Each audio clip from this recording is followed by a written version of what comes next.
Is monogamy natural? Even better, it's supernatural. Man and wife become one at the altar. They are bound together by the vow they made before God. Matt Walsh, Michael Knowles, Ben Shapiro, Jordan Peterson, Steven Crowder even, they're telling you guys to trust these hoes at face value. Honor your vows on your end. But what they won't tell you is that she won't honor her vows on her end. You need to be a man, a good man. You need to be a good husband and do X, Y, Z. But what they don't tell you is that these bitches aren't fucking virgins on their marriage night. What they won't tell you is that there were 304s before you met them. What they won't tell you is that they can lead to divorce rates and get the alimony. These guys are out of touch.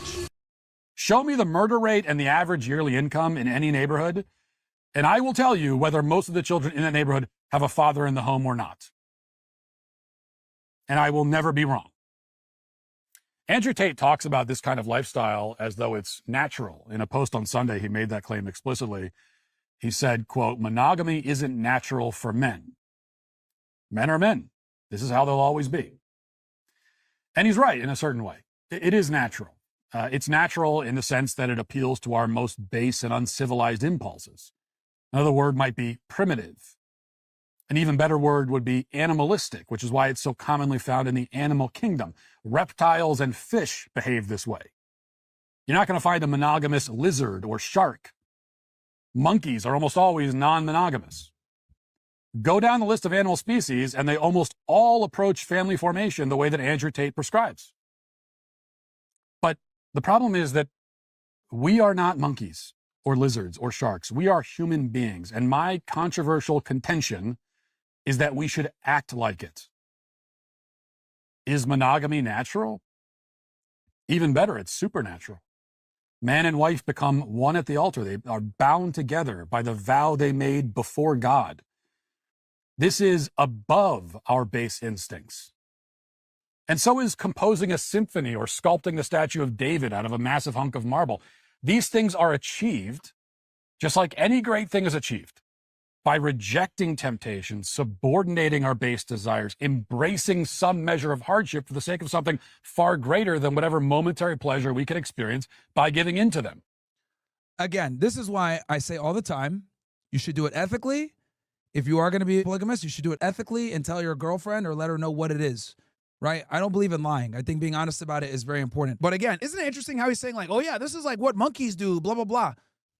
The reality is, okay, and I know this is probably going to hurt Matt Walsh's feelings, me saying this, most women would rather have an attractive man that has multiple women than have a loser all to themselves. And this kind of destroys the whole, tradcon theory.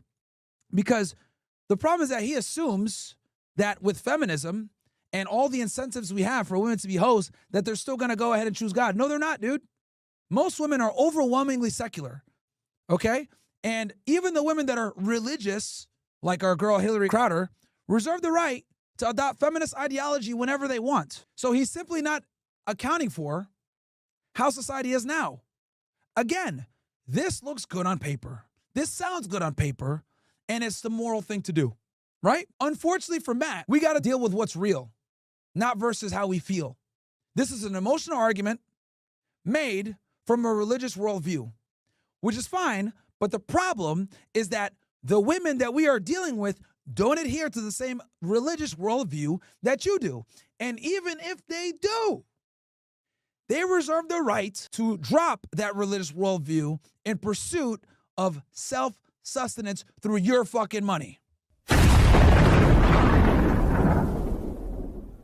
This is why most women are Democrats. This is why most women tend to be progressive. This is why most women push woke ideology. I don't make the rules, I just report them. This would be fantastic advice in the 50s. But Matt is telling you to use a playbook, a rule book, that is defunct. And there is nothing in this world more manly, more masculine than that. In fact, I would say this is the very definition of masculinity.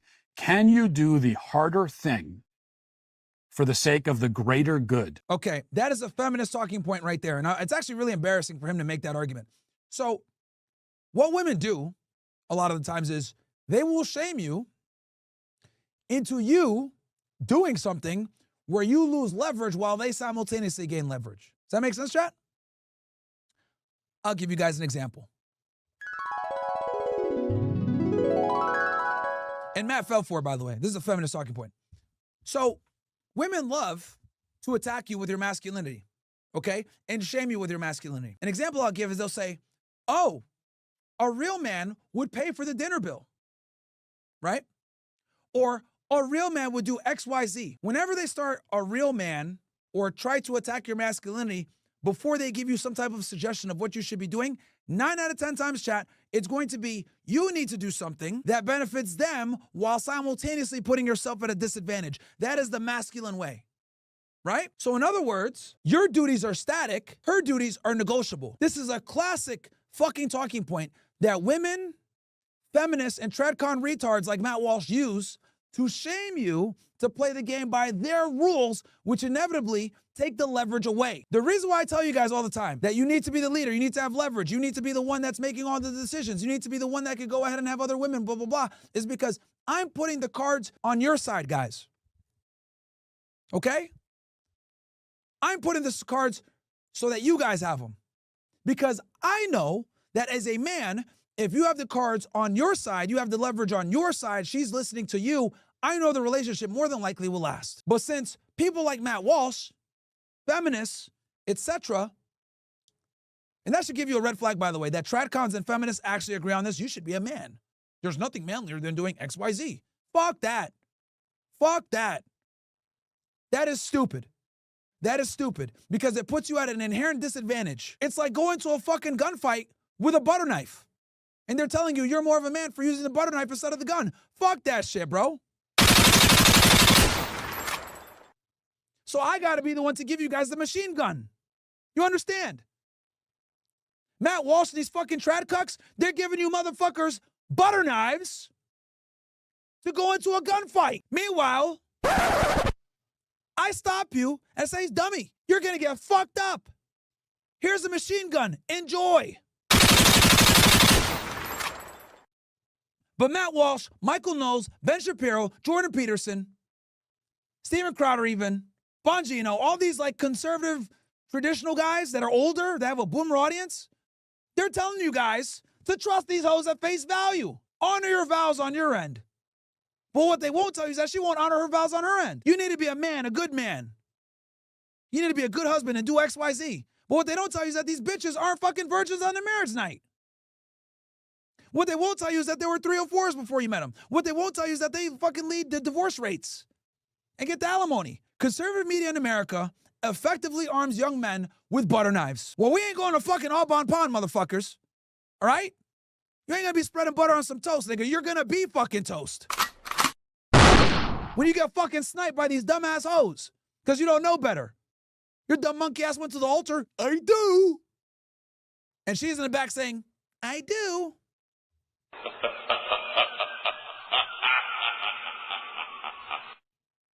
You're in love, she's in business. You want to be with her, she wants to fucking realize how long she's got to grind it out with your dumb monkey ass. You're planning a future, she's planning an escape. This is destructive advice. Basically, what Matt is telling you guys is, be monogamous because it's the right thing to do, bro. Get the fuck out of here. Look, again, I tell you guys this shit all the time. Whether you want to be polygamous or monogamous is on you. That's fine. You want to be monogamous as long as you're the one making the decision and ain't your fucking bitch wife? Cool. But I'll tell you guys this. You need to be able to be polygamous any fucking time you want. And the reason why I say that is because women only respect men that can leave them. One more time. Women only respect men that can leave them. In most relationships, women have the leverage and the man would lose his mind if he lost his girl. You need to flip the script and show she will lose her mind if she loses you. The only way for you to maintain that type of leverage is you need to stay attractive and have the possibility of fucking other bitches. And it amazes me that these tradcons don't fucking get that. And it's infuriating for them to sit there to their big ass audiences and lie to y'all niggas. Just be an honorable man. Here's your butter knife. Your dumbass goes in thinking, oh yeah, okay, woo. Sniped, divorce, kicked out your house, lose your kids, pay child support, pay alimony. Now you're broke, living in a fucking box because you're over here watching fucking Matt Walsh talk about it's the right thing to do. There's nothing manlier than being married. Get the fuck out of here, man. These guys are out of touch. These guys are out of fucking touch, man. If you're going to impart one thing to your sons and your daughters as a father, it should be this: teaching them how to do the harder thing for the greater good. Yeah, that harder thing, Matt, is by being a high earner, maintaining your high sexual market value, maintaining leverage, and then making sure that your wife has zero incentive to fucking destroy your life. That's the harder thing. I don't need to fucking put my nuts on a chopping block and say, this is the harder thing to do. No, thank you. No fucking thank you. What I will do, though, is I'll do the work where if she decides to leave me, she doesn't get shit. And it's going to be very painful for her to leave. The only way women respect you is if they got the fear of fucking God by leaving you. Not through violence, but through your status, your income, your high sexual market value. That's the only way you keep women in line, guys. In 2025, it's the only way to keep women in line. Women get in line when you have other women in line. And these fucking trad retards don't understand this. And it infuriates me that I keep lying to you guys day after day after day after day. And if you can't, or if you won't, then you aren't manly. And no matter how much... Here we go. More feminist propaganda talking points. If you can't do that, then you're not manly. How about I make my money, I increase my status, I go to the gym, I have a girl, but I don't do it with the fucking stain involved. And if she decides that she wants to leave, fuck her. She can leave. But it's going to hurt her to leave. money you have or how much you can bench press. Doesn't matter. No, it does matter. And of course you would say this. It doesn't matter. It does matter. As you sit there with your bro fucking flannel, with your fucking beer gut, with these retarded looking glasses, you are keenly unaware of how the sexual marketplace works now. I think Matt Walsh has been married for like 15 years. 15 years? This guy got married when Obama was in office, before the explosion of social media and dating apps. And he's trying to tell you guys to be a man? Bro, this isn't fucking Mulan, all right? This ain't Asian China. These bitches are different. This guy married his wife when the iPhone 4 came out. Get the fuck out of here, man. I'm probably one of the only people in the right wing that tells you guys the truth about these fucking bitches, man.